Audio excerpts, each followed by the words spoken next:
Hey everybody, Josh at Haylett RV today with a almost on the nose, just under 6,000 pound Freedom Express 279RLDS.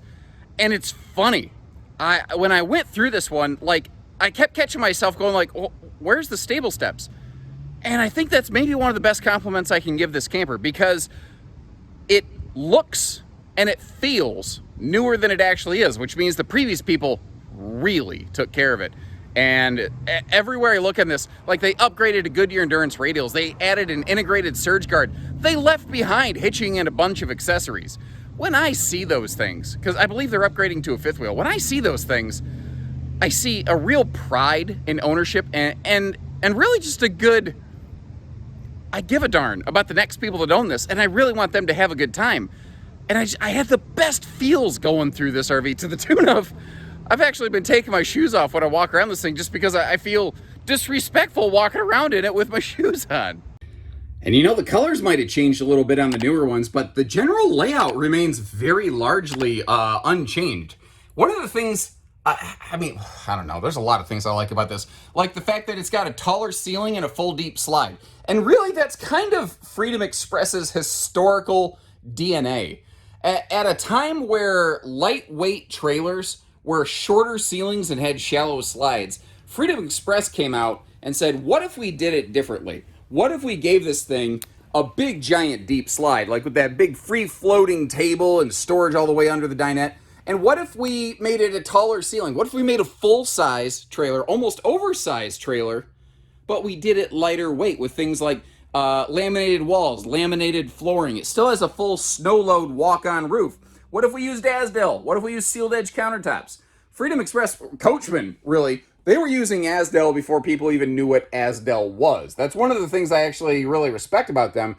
I don't think that Coachmen really gets a lot of credit for that they deserve. They were truly like one of the OG Asdel users out there. Now you saw the surge guard that the folks added over there. What we're looking at here is an 8 cubic foot gas electric two-way refrigerator freezer. That is now standard in the newer Freedom Expresses, but the solid surface countertops right there and this electric space heating fireplace, those things are still reserved exclusively for the Liberty Edition, or as it's called for our Canadian friends across the border, the Maple Leaf Edition. Literally the same trailer, just one has the Canadian compliance and one does not. Looking through the kitchen space here, it's a good case of used, not abused. Everything in this looks absolutely fantastic. That stone cast sink isn't all like stained up and banged up. I miss that wooden floating cover over the stovetop right there. But since that basically got phased out as the tempered glass recessed covers kind of came into vogue. And my regular viewers, what is this called? You know what it is. The utensil drawer.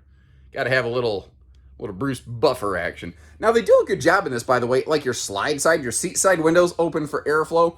These don't have a breeze mate. They don't have a window across from them for cross breeze. So they're really there just for visual sensory, basically, to make the RV look bigger. Of course, you can always pull down the pleated shades. And have you noticed, by the way, I'm going to spin you around like a record baby just a little bit slower here.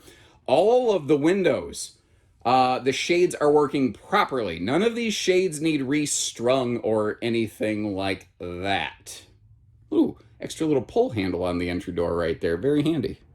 Now, I practice a if you see something, say something kind of policy. I don't know if the door just needs adjusted or what, but I noticed that it catches the floor right there. It rubs the floor a bit. I suspect the door is just not mounted exactly square. That's what I'm thinking has happened here, because with a laminated floor, something would have to be more obvious for that to be a problem, and I don't really detect that.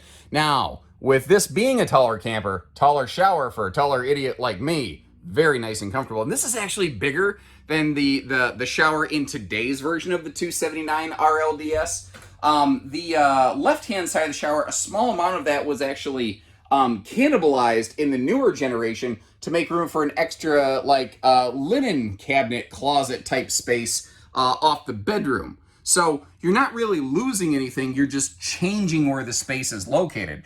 Now, a lot of people do like that extra bedroom storage, porcelain, by the way, that in the newer version, but there were a lot of people that did like the bigger shower in this one. So if that's what you liked, hey, we got one here for you.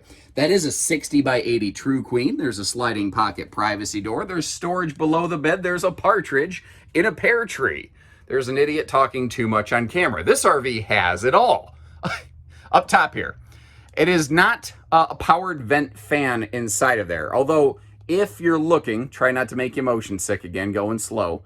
Up inside there, you can see how there is like the roof vent cover installed on that. Now, it's not a power vent fan, but it's also not a laminated roof. It's a wood truss snow load walkout roof, which means it's basically hollow, which means tapping into that light fixture there for power, if you wanted to add a power vent fan, is a pretty easy thing. And if I'm just being picky, it's a little dark here in the bedroom, like one other light right there wouldn't be bad. But there's enough light in the bedroom. And in the newer Freedom Expresses, the front windshield that they have probably helps with that light. But the thing is, the newer Freedom Expresses, that front windshield also means there's a gigantic thermal hole in the front of the trailer that if you're trying to take a daytime snooze, it's basically turning you into a crispy critter under a magnifying glass. So one of the things with this layout, though, is like if you make a travel stop or if it's in storage, you walk in here with the slide closed, you can get through the living room to the kitchen, to the majority of the kitchen stuff pretty well, although those drawers down there are blocked off, so kind of plan that accordingly. That's one of the only hiccups with a nice deep slide, is it gets real pushy when you close it up. And you look and really, I'm just going to say you lose access to the bedroom and the bathroom. Now, if it looks like them old Duke boys are at it again, you can do the slide across the hood of the General, the Pride of the General Lee over here, and you can get yourself up to the bathroom. Now, I'm not saying that qualifies for traveling access. All I'm saying is that if you're going down the road and a case of IBS kicks in and it's either you slide across the countertop or you crap your pants, I'm going to be doing the Bo and Luke Duke slide across the Pride of the General Lee right there. That's your Uncle Josh, the RV nerd. Now, I mentioned earlier a bunch of accessories coming with the RV, compliments of the previous owner. This is all their stuff. And they said, you know what? We're still, like, they didn't give up camping. It's not like they just threw their hands up in the air or anything like that. They just said, whoever buys this, we want them to have as good of an experience as we had. So they left behind things like their load leveling hitches. You see a whole bunch of different, sewer accessories, just all kinds of stuff included with this in there. Even the original factory outdoor picnic table, all still included. Now, this does ride on a wide stance stability axle system, which is really nice because it is, I think it's a little bit over 32 feet, tip to tail, tongue to bumper. Now, the weight is most certainly within the realm of, I think, reasonable half-ton towability. The length is where it becomes questionable. The wide stance axles really help overcome the potential shove around that the trailer can enforce upon a shorter wheelbase vehicle, because basically it'll tow like it's a shorter trailer because of the wide stance axles. Now, every time we're talking towing, everything should always be examined individually. Up here, folks added a second battery. We've got power tongue jack, four-corner power stabilizer jacks, power awning. Everything is push button easy on this. And even like a power cord extension here. They left behind a lot of stuff they probably didn't necessarily need to. In case you're curious, around the corner up here, that's two things, those two switches. One would be an LED accent light that goes all the way across the pass-through so you can see what you're doing. That's always been one of my favorite simple features. Oh, wow, look at this. Somebody's up to snuff on their marine terminology. Port and starboard. I like that. I like that a lot. Somebody help me out. Like, I know what port and starboard are. I know what fore and aft and etc. are. Why port and starboard? Like, historically, was there a specific way ships usually came into a port or something like that? Like, what's the reasoning for the specific selection of those words? If anyone knows, I'd be curious. Now, a lot of Freedom Expresses have a little door like this. Sometimes in these older ones, you might find a little Coleman Camp Girl. That was never the case on this one. It wasn't quite large enough. They just said, you know what, we're going to open that up. And I thought about it. That's like a perfect little place for like your picnic table coverings and stuff like that. Like the little weights you use to help keep your napkins from flying around. Things like that are handy. And again, they swapped off the original factory tires for a nice set of Goodyear Endurance radials right there. And just up and to the left of the rear tire, you see some TV hookups as well. Now, this was made before stable steps took over the marketplace. I believe the RV is still stable step capable, however. Also, little details like this. This little stuff like this are one of the reasons I am so stupidly sweet on Freedom Express personally. All the hookups are in, I think, what I would call the correct location on the RV. All the hookups that really possibly could be, like your city water, your electrical, stuff like that. Because this back corner over here, like, let's pretend this light pole is a park hookups. You get the idea. This is where you tend to hook into the campsite, not at the front of the RV, not all the way up in front of the slide. So I don't know about you.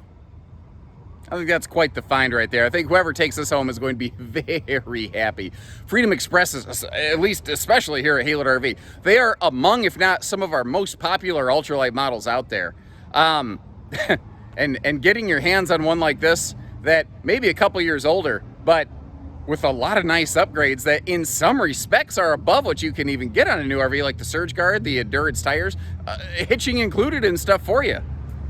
That ain't bad. This is a sharp find. This is a sharp find. I got jealousy vibes for anyone that takes this home. I'm going to be a little sad to see it leave. I'm not going to lie.